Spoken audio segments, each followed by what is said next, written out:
ringkasannya ya. Ini sudah kita sediakan. Kita lanjutkan ke-10. Kita masuk pada hadis yang ke-10. Bismillah wassalatu wassalamu ala Rasulillah wa ala alihi wa sahbihi wa man walah, la haula wa la quwwata illa billah. Wa qala musannifu rahimahullahu ta'ala wa nafa'ana bi ulumihi wa fi daraini amin.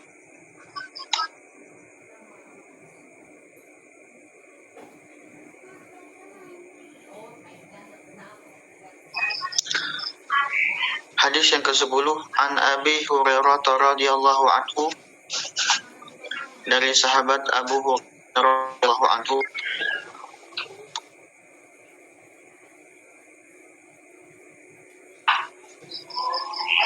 qala, beliau mengatakan, qala Rasulullah sallallahu alaihi wasallam, Nabi Muhammad bersabda, kata Nabi,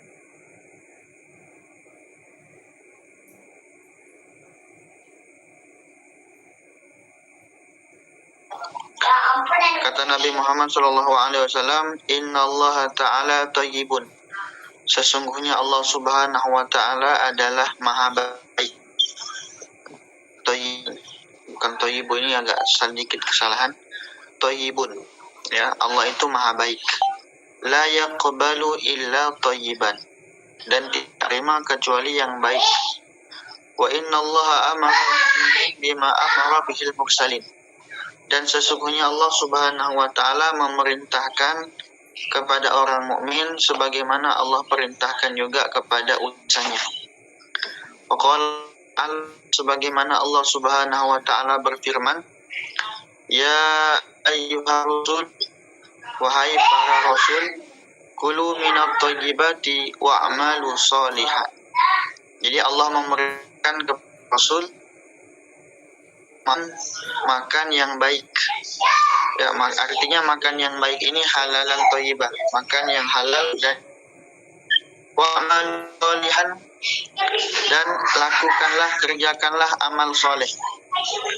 Waqala, dan Allah Subhanahu wa taala juga berfirman, ya ayyuhalladzina amanu, wahai orang-orang beriman, kulu min thayyibati ma razaqnakum, makanlah kalian, ya, dari apa yang telah Allah anugerahkan berupa makanan yang baik, artinya makanan yang berikan manfaat bagi tubuh kita, dan makanan ini harus makanan yang halal. Tsumma dzakara rajulu, ada yang rajula, ada yang rajulu. Kalau rajulu ini jadi mubtada. Kemudian Nabi Muhammad menyebutkan ada seorang rajulu yutilu safar, ada orang yang melakukan perjalanan yang jauh, asy'atha, sampai rambutnya itu kusut, aghbara yamuddu yadayhi ila sama, dan dia menengadahkan tangannya itu ke langit seraya mengatakan, ya Rabbi, ya Rabbi, wahai Tuhanku, wahai Tuhanku. Wa ma ta'amuhu haram, sedangkan makanannya itu haram. Wa mashrabuhu haram, minumannya juga haram. Wa malbasuhu haram, pakaiannya juga haram. Wa ghudhiya bil haram, dan dia diberi makan dengan makanan yang haram. Fa anna yustajabulah, bagaimana akan dikabulkan oleh Allah Subhanahu wa taala. Jadi teman-teman yang dirahmati Allah, ya, jadi hadis ini menunjukkan bahwasanya ini terkait tentang doa. Doa bagaimana supaya doa kita dikabulkan Allah, maka dengan cara makan makanan yang halal. Kita lanjutkan penjelasan yang akan kita jelaskan. Ini hanya saya ringkas menjadi 3 poin. Ya, kita ringkas menjadi 3 poin. Yang pertama itu,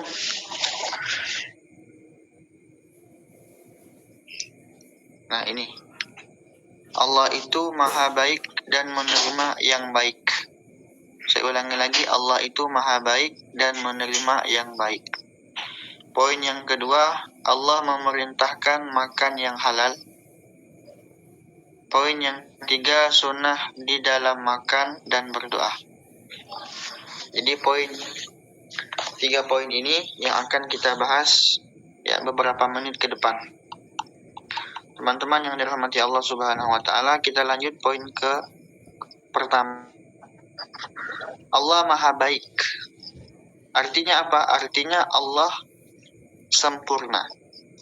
Kemudian yang kedua artinya Allah tidak memiliki aib, tidak memiliki kekurangan.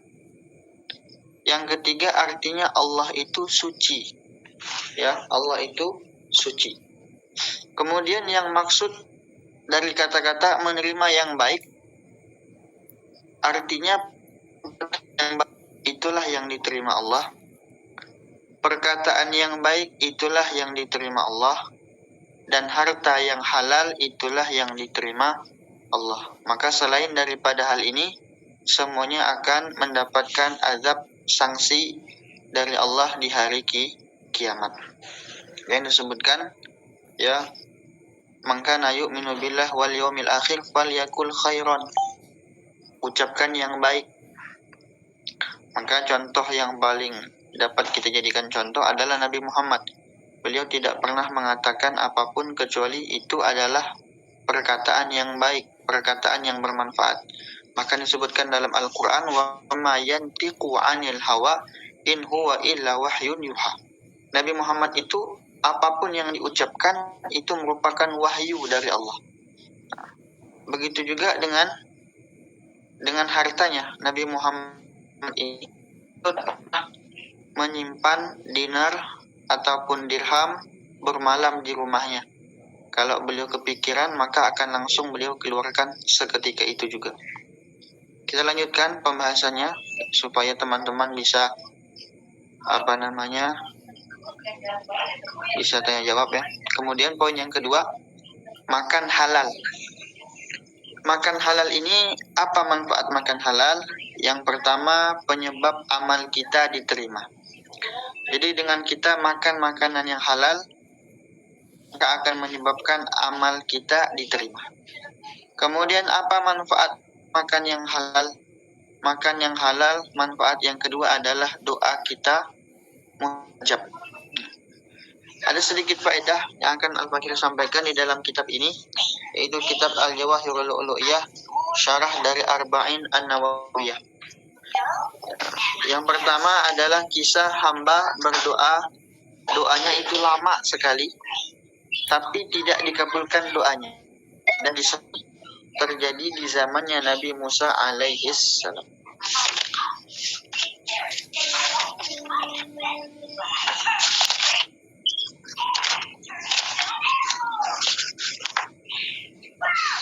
Maka disebutkan di sini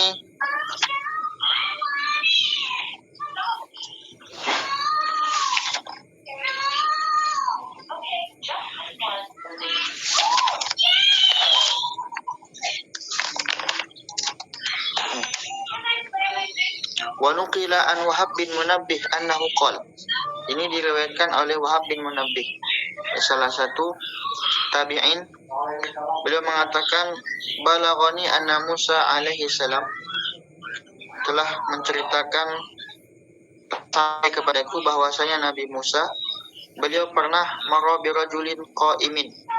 Beliau pernah melewati seorang laki-laki yang sedang yad'u wa yatadarra'u, yang mana laki-laki tersebut dia sedang berdoa, dia sedang memohon kepada Allah, bermunajat kepada Allah, yatadarra'u tawilan, tapi doanya ini lama, panjang doanya. Wa huwa yanzuru ilaih, dan laki-laki ini melihat kepada Nabi Musa alaihissalam. Faqala Musa, maka Nabi Musa mengatakan, ya Rabbi, amma stajabta li'abdik. Wahai Allah, wahai Tuhanku, apakah engkau sungguh telah mengabulkan doa dari hamba ini? Maka Allah Subhanahu wa ta'ala menyampaikan kepada Nabi Musa, ya Musa, wahai Musa, innahu, sesungguhnya laki-laki tersebut, lau baka, andaikan dia itu menangis, kata Allah, hatta talafat nafsuhu, bahkan menangisnya ini sampai merusak dirinya, sampai membuat dirinya ini ya menangis jadinya, kita katakan seperti itu. Wa rafa'a yadahu, dan dia mengangkat tangannya, ya, sampai disebutkan di sini sampai ujung langit. Bayangkan, ini kinayah.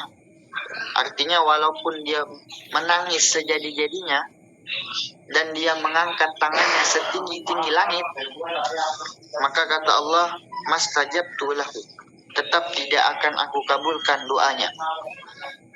Maka disebutkan Nabi Musa bertanya, ya Rabbi lima dzalik, ya Allah, kenapa tidak engkau kabulkan doanya?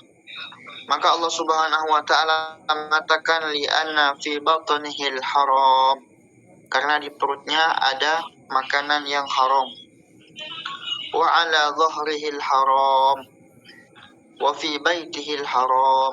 Bayangkan. Jadi apapun yang ada pada orang tersebut haram. Yang dia pakai, yang baik yang di rumahnya, perabotannya dan lain sebagainya, itu adalah sesuatu yang haram.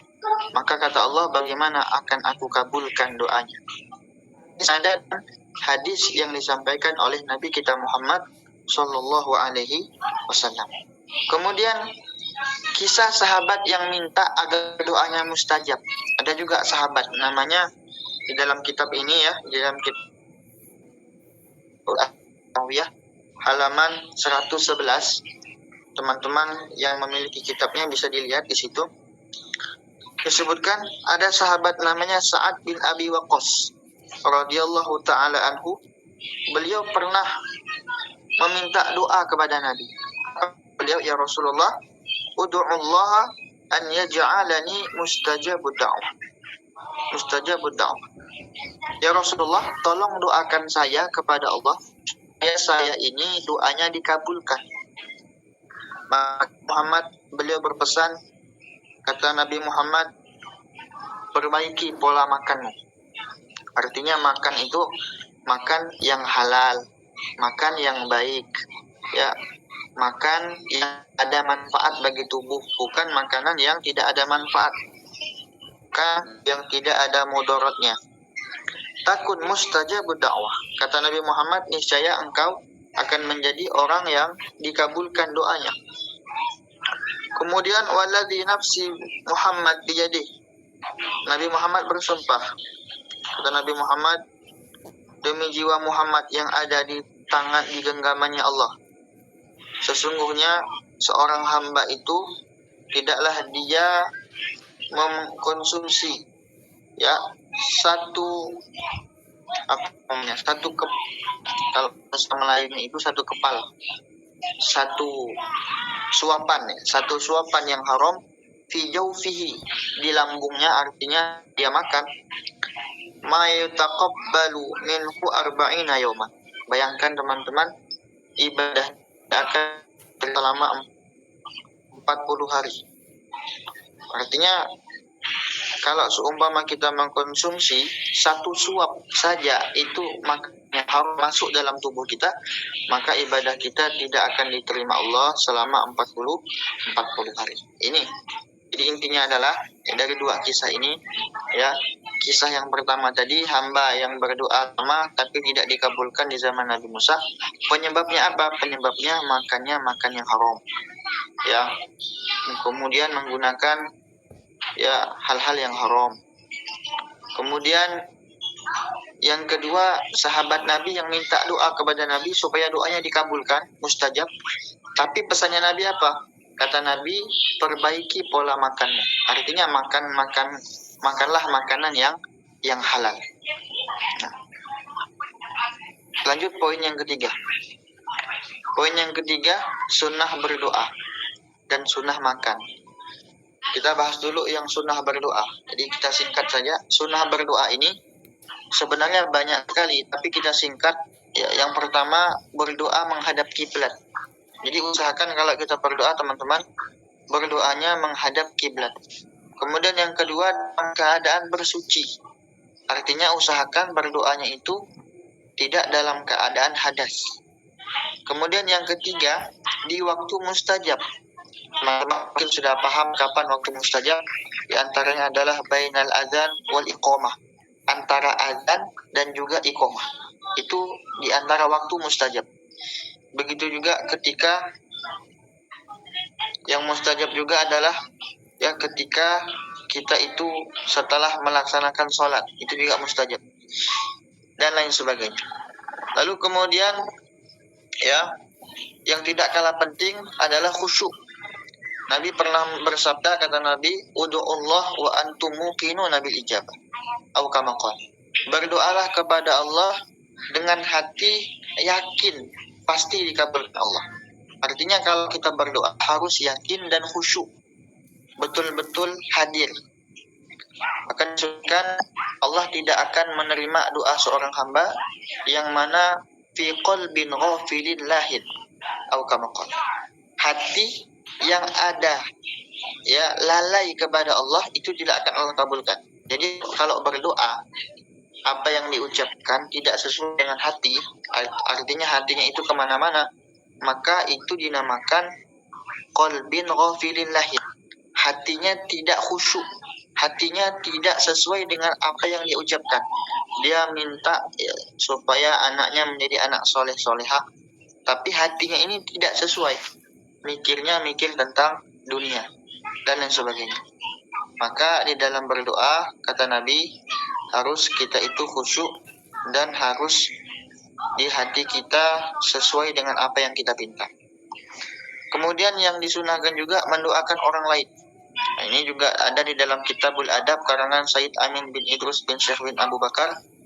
Di dalam riwayat Sahihul Muslim disebutkan ya bahwasanya doaul muslim li akhihil muslim mustajabah. Doanya kita untuk saudara kita sesama muslim itu mustajab. Jadi kalau ingin doa kita mustajab, doakan orang lain. Dapat amin malaikat dan juga dapat doa dari malaikat. Kata malaikat amin, mudah-mudahan dikabulkan. Wa anta kadzalik. Ada juga yang disebutkan walaka misli. Dalam riwayat lain disebutkan walaka bimisli. Engkau juga begitu. Lalu kemudian yang mendoakan mengangkat tangan. Cara mengangkat tangan ini banyak versi, tapi yang muktamad yang paling disunahkan itu adalah menyatukan tangan kanan tangan kiri begini. Ya. Dan sejajar dengan dada. Ini yang paling muktamad. Ada juga yang begini. Nabi pernah begitu. Ada juga yang biasa. Intinya berdoa disunahkan mengangkat tangan. Lalu kemudian sunnah makan. Sunnah makan ini sebenarnya banyak sekali. Di antaranya duduk, makannya duduk jangan berdiri. Kemudian makan berjamaah. Karena Nabi itu tidak pernah makan sendiri. Nabi makan berjamaah. Kemudian makan menggunakan tangan kanan. Dalam hadis yang sahih disebutkan, wa inna syaitan ya'kul bishimali wa yashrab bishimali. Kenapa kita harus makan dengan tangan kanan? Kenapa tidak dengan tangan kiri? Disebutkan oleh Nabi karena setan itu makan dan minum menggunakan tangan kiri. Kemudian disunahkan juga makan 3 jari. Nah ini disunahkan ya di dalam kitab hadis, dalam kitab adab, dalam kitab Ihya Ulumuddin ya juz 2 itu disebutkan juga makan 3 jari. Yang pertama dengan menggunakan jari ibham, jempol. Ya, kemudian dengan jari as-sababah, jari telunjuk. Kemudian dengan jari al-wusta, jari tengah, 3 jari. Dalam Ihya Ulumuddin, Imam Ghazali juga menyebutkan kadang-kadang juga Nabi makan 4 jari. Lalu kemudian bagaimana kalau pakai sendok? Ya enggak apa-apa, enggak jadi masalah. Tapi tetap disunahkan cuci tangan. Cuci tangan. Bahkan ada dalam Kitabul Adab itu sebagian riwayat disebutkan ya, ulama itu setelah makan cuci tangan lalu diusapkan ke wajah. Lalu kemudian yang disunahkan juga makan yang di dekat kita. Artinya makan itu jangan ambil yang jauh-jauh, tapi makan yang di sekitar kita. Dalam hadis disebutkan wakul mimma yalik, makan yang ada di sekitar kita. Kesimpulannya teman-teman rahimakumullah, ya, jika halal yang kita makan, maka ibadah kita diterima. Ya, jika haram, salah tulisnya. Jika haram yang kita makan, maka ibadah kita tidak bernilai apa-apa di sisi Allah. Dalam hadis yang lain juga yang mengatakan bukan hadis, tapi ini kalam ulama, kita katakanlah khobar atau asar. Dalam sebuah asar disebutkan, man akalal halal ata'at jawarihuhu sya'at am abad, alima am lam ta'lam. Barang siapa yang mengkonsumsi makanan yang halal, maka mau tidak mau tubuhnya itu akan secara otomatis melakukan perbuatan yang taat. Tidak tahu mau tidak mau. Kemudian waman akalal haram asad jawarihuhu sya'at am abad. Barang siapa yang mengkonsumsi makanan yang haram, maka tubuhnya ini secara otomatis akan melakukan maksiat, akan melakukan hal-hal yang tidak disukai Allah. Tahu tidak tahu, mau tidak mau, sengaja tidak sengaja, maka dia akan dimudahkan untuk melakukan hal tersebut. Maka teman-teman rahimakumullah, mungkin ini yang dapat kami sebelum kita tutup.